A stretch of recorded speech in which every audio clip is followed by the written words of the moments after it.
बिस्मिल्लाहिर्रहमानिर्रहीम। रब्बि इश्रह ली सदरी व यस्सिर ली अमरी वाहलुल उक़दतम मिन लिसानी यफ़क़हू क़ौली। हदीस, हुज्जत हदीस और इनकार हदीस के फितनों के बारे में हम गुफ्तगू कर रहे हैं।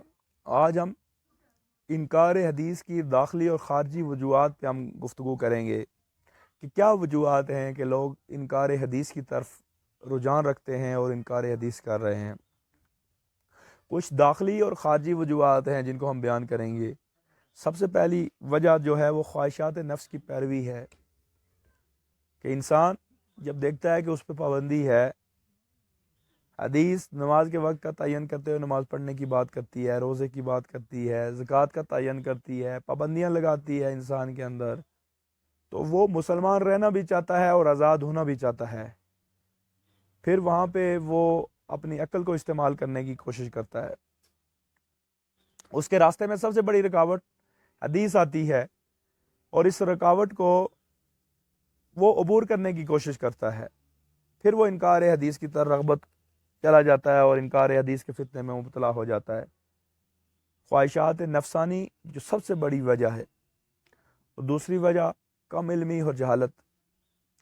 अब जब किसी शख्स को इल्म हदीस एक मुश्किल इल्म है, उसके बारे में इल्म नहीं होता कि उसमें कितनी रिसर्च की गई, हदीस की कैटेगरीज बनाई गई, झूठ और सच को अलग किया गया, ज़ईफ़, सही, हसन, मौज़ू रवायात को अलग करके रख दिया गया। जब वो कॉलेज या यूनिवर्सिटी से पढ़ता है, उसको इन चीज़ों के बारे में इल्म होता है, लेकिन उसके पास इतना इल्म नहीं होता कि वो इन उसूलों को परख सके जिसकी बुनियाद पे हदीस का ढांचा खड़ा है, जिसकी बुनियाद पे हदीस का रिसर्च वर्क खड़ा है। तो वो ज़हनी खलफशार और उलझन का शिकार हो जाता है। तो वहाँ पे वो इनकार हदीस की तरफ चला जाता है, क्योंकि उसका इल्म का म्यार वो नहीं होता, क्योंकि उसकी रिसर्च का म्यार वो नहीं होता। वो इख्तलाफ को कुफर और इस्लाम समझना शुरू हो जाता है। जब वो देखता है कि हदीस के अंदर सही भी है, ज़ईफ़ भी है, मौजू भी है, तो उसके दिमाग के अंदर वो फितना रोनुमा होता है जहालत की वजह से, जहाँ से वो इनकार हदीस की तरफ उसका रुझान बढ़ना शुरू हो जाता है।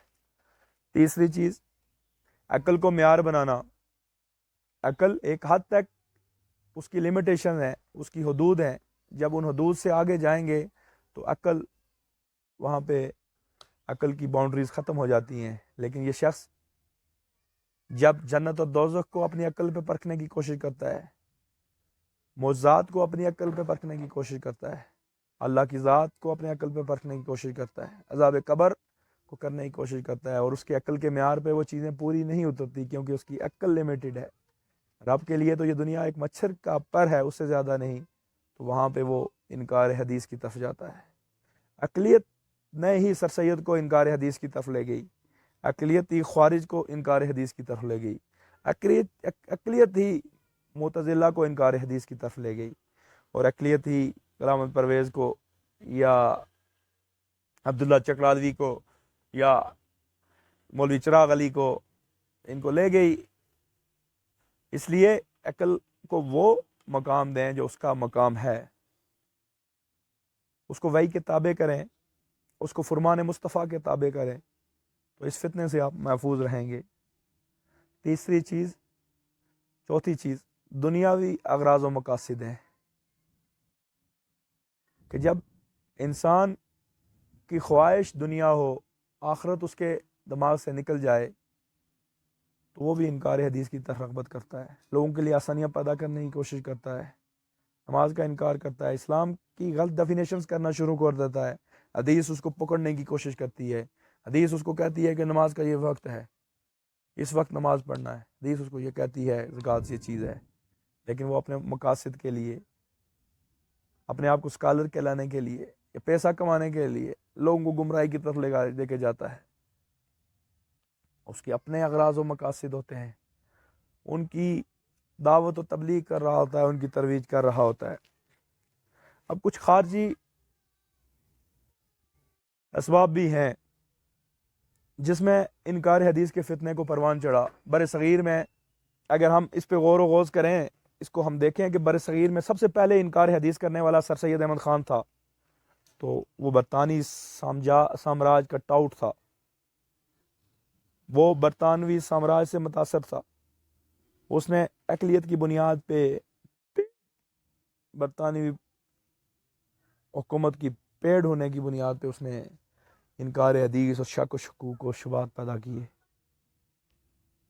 عبداللہ چکرالوی کا بھی یہی آپ دیکھ لیں, کیونکہ برطانیہ نے دیکھا کہ 1857 کی جنگ 57 کی جنگ آزادی میں مسلمان اس کے مقابلے میں کھڑے ہوئے, تو اس نے وہاں پہ آپ نے پیڑ لوگوں کو آگے لگایا اور دیکھا کہ یہ نبی صلی اللہ علیہ وسلم کی ذات سے محبت, انس, اور نبی صلی اللہ علیہ وسلم کو سب سے افضل قرار دینا, اس پہ مسلمانوں کا ایمان ہے.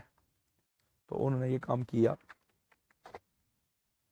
اور آخر میں مستشرقین, ریسرچ ورک کی گئی, وہ لوگ جنہوں نے اسلام کے اوپر, انگریزوں نے, برطانوی سامراج نے, مغربی سامراج نے جو ریسرچ ورک کیا, کبھی نبی صلی اللہ علیہ وسلم کی ذات کو توہین و تشنیع کا نشانہ بنایا, کبھی قرآن کو, کبھی حدیث کو, کبھی کہا 200 سال کے بعد لکھی گئی, کبھی کہا 400 سال کے بعد پہ عمل کیا گیا, کبھی کسی کو اس کے حدیث کے اندر سے کوئی کنٹینٹ نکال کے اس کو فحاشی کہا گیا, کبھی کسی چیز کو رجم کی سزا کو ظلم کہا گیا. اب یہ مستشرقین نے باقاعدہ اس پہ کام کیا. وہ لوگ, وہ انگریز, وہ مغربی لوگ جو اسلام کے اوپر کام کرتے تھے اور اسلام کے اندر سے چیزیں نکال کے لاتے تھے.